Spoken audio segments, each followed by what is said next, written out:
15 जुलाई 2026। क्या यह तारीख हजारों रेलवे कर्मचारियों के लिए पुरानी पेंशन यानी ओपीएस का आखिरी मौका साबित होने वाली है? क्या रेलवे बोर्ड ने साफ कर दिया कि इस तारीख के बाद किसी भी नए या छूटे हुए मामले पर विचार नहीं होगा? और सबसे बड़ा सवाल, अगर आपका मामला अभी तक लंबित है तो क्या कहीं विभागीय लापरवाही आपकी जिंदगी की सबसे बड़ी आर्थिक सुरक्षा छीनने तो नहीं वाली है? तो आज के इस वीडियो में हम सिर्फ खबर नहीं बताएंगे बल्कि समझेंगे कि रेलवे बोर्ड का नया आदेश क्या कहता है, किन कर्मचारियों पर असर पड़ेगा, किसकी जिम्मेदारी तय होगी और कर्मचारियों को क्या करना चाहिए। इसलिए वीडियो को आखिर तक जरूर देखिएगा, क्योंकि यह सिर्फ एक खबर नहीं बल्कि हजारों परिवार के भविष्य का सवाल है। नमस्कार, मैं चंदन कुमार और आप देख रहे हैं देश भर के कर्मचारियों की भरोसेमंद आवाज अंगवानी, एक ऐसा मंच जहां खबर किसी एजेंडे से नहीं बल्कि कर्मचारियों के हित से तय होती है। अगर आप रेलवे, शिक्षक, केंद्रीय कर्मचारी, CAPF, pension, OPS, NPS, UPS और 8वें वेतन आयोग की सबसे भरोसेमंद खबर चाहते हैं तो चैनल को सब्सक्राइब कीजिए और वीडियो को लाइक जरूर कीजिए। तो आइए समझते हैं आखिर ये पूरा मामला क्या है। साथियों, रेलवे बोर्ड ने सभी जोनल रेलवे और प्रोडक्शन यूनिट्स यानी कि जो कारखाने हैं उनको एक बेहद महत्वपूर्ण डायरेक्शन जारी किया, जहां ये बेहद महत्वपूर्ण लेटर जारी किया है और उस डायरेक्शन के मुताबिक 22 दिसंबर 2003 से पहले, आपसे ध्यान याद रखिए, 22 दिसंबर 2003 से पहले विज्ञापित पदों पर भर्ती हुए कर्मचारियों जिनके ओपीएस से जुड़े मामले अभी भी लंबित हैं, उनकी अंतिम सूची इसी 10 जुलाई तक रेलवे बोर्ड को भेजनी होगी। लेकिन सबसे महत्वपूर्ण लाइन, रेलवे बोर्ड ने साफ कह दिया है कि 15 जुलाई के बाद ऐसे किसी भी नए या छूटे हुए मामले पर विचार नहीं किया जाएगा। यानी यदि किसी पात्र कर्मचारी का मामला समय पर नहीं भेजा गया तो उसके लिए आगे ओपीएस का रास्ता एकदम से बंद हो सकता है। तो अब सवाल है कि रेलवे बोर्ड इतना सख्त आखिर हो क्यों गया? असल में साथियों, यह पहला आदेश नहीं है। रेलवे बोर्ड इससे पहले भी कई बार निर्देश जारी कर चुका है।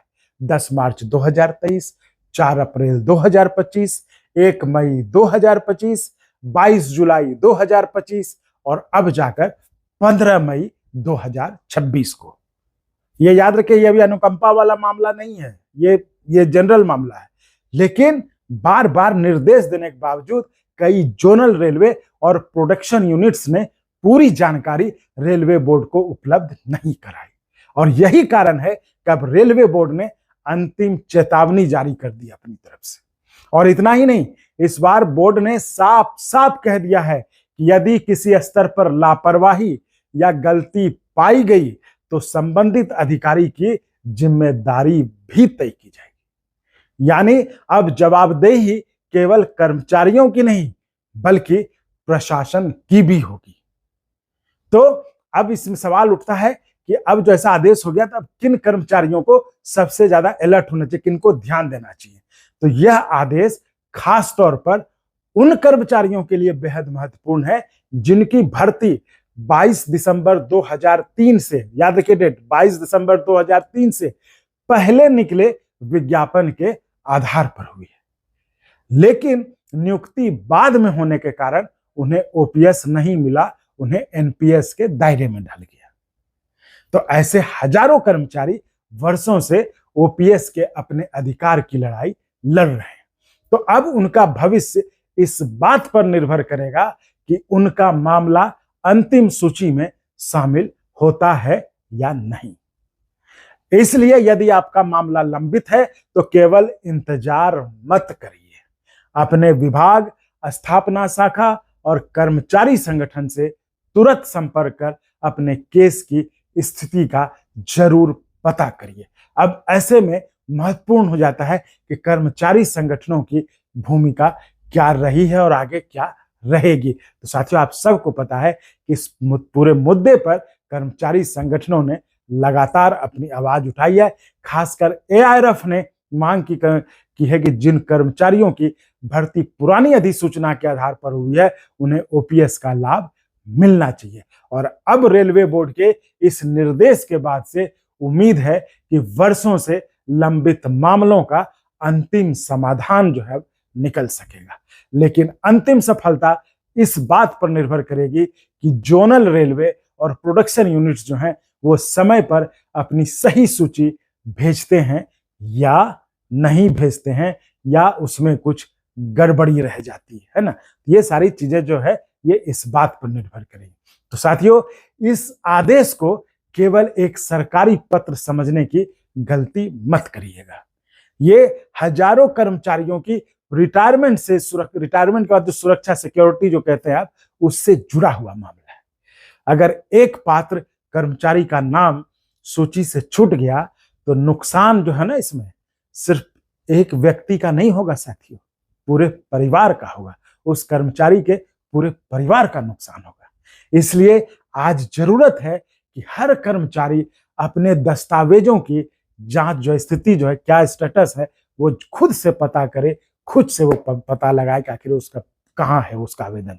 तो क्योंकि कई बार विभागीय लापरवाही की कीमत कर्मचारी को पूरी जिंदगी चुकानी पड़ती है।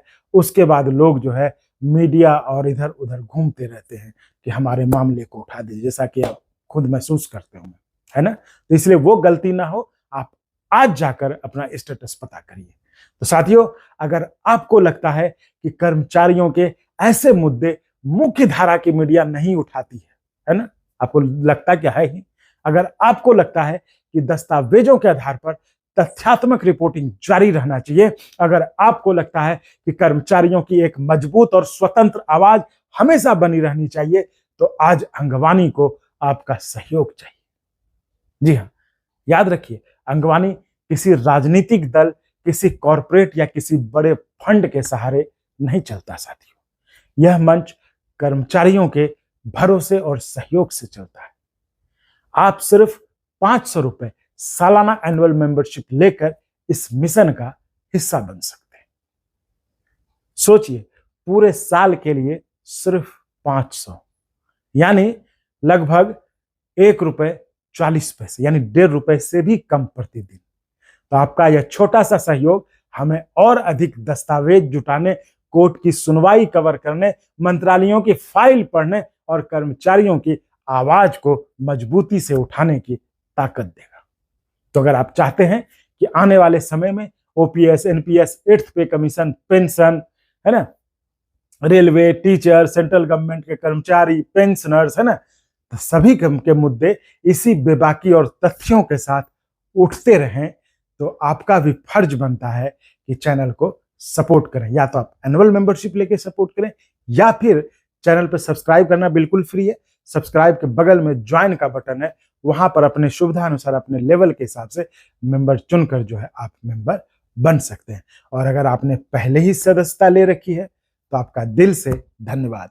तो आप जैसे सदस्यों की वजह से ही अंगवानी किसी दबाव में नहीं, बल्कि सच के साथ खड़ा रहता है। तो अगर आपको यह रिपोर्ट उपयोगी लगी हो तो वीडियो लाइक करिए, शेयर करिए और सब्सक्राइब जरूर करिए, और अपने तमाम रेलवे साथियों तक जरूर शेयर करिए, क्योंकि हर एक कर्मचारी के लिए ये एक जीवन और मनन का सवाल है, आप समझिए। क्योंकि अगर छूट गया कोई तो समझिए वो जीवन भर इसको भुगतने को मजबूर हो जाएगा, और उस समय अफसोस जताएगा। आप भी कहेंगे हमने अपने दोस्त को नहीं भेजा, और वो भी कहेगा हमें नहीं मिला। तो साथियों, आपके जोन में अगर ओपीएस से जुड़े लंबित मामलों की सूची भेज दी गई है, या कर्मचारी अभी भी इंतजार कर रहे हैं, तो ये आप कमेंट में जरूर बताएं। तो मिलते हैं अगले वीडियो में आपसे ही जुड़ी किसी और बड़ी खबर के साथ। तब तक के लिए धन्यवाद।